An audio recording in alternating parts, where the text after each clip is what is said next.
Dans ce CHU se trouve l'hôpital de jour, une structure qui accueille les personnes vivant avec le VIH.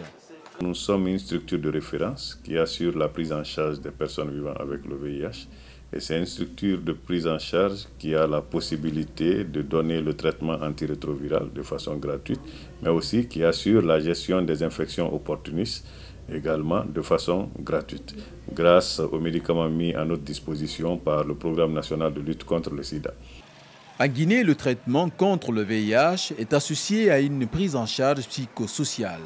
Quelques ONG assistent les malades, comme dans ce centre, où 800 personnes atteintes du virus sont suivies par une équipe de médecins et d'assistants sociaux. Le pourcentage des patients qui viennent au niveau des centres de santé est très élevé. Et même le nombre de perdus de vue a beaucoup régressé du fait qu'on a mis un dispositif de rappel de recherche active auprès de ces patients. Donc aujourd'hui, on peut dire que les gens acceptent petit à petit ou de plus en plus de venir au niveau des hôpitaux et de se faire consulter, de prendre les ARV et d'accepter de se faire suivre. Si les malades acceptent de venir dans ce centre, ça n'est pas sans conséquence. Certains sont victimes de stigmatisation. Même si elle est réduite beaucoup, mais il y a quand même encore quelques cas de stigmatisation au niveau des quartiers, les gens qui indexent les patients. Et ça, c'est quand même une difficulté parce que ça va à l'encontre du respect des droits humains. L'ONG Fraternité Médicale Guinée informe et sensibilise plus de 2000 professionnels du sexe.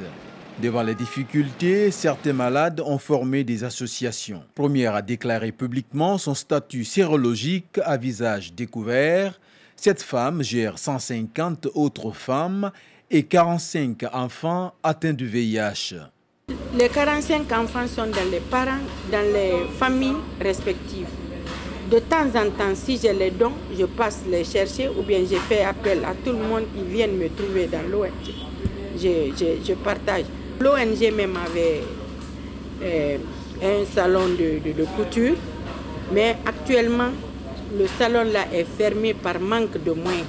La lutte contre le sida en Guinée est particulièrement orientée vers les personnes à haut risque, notamment les homosexuels et les prostituées. Selon une étude démographique et de santé, la prévalence est de 12% en 2012 chez les professionnels du sexe contre 34% en 2005.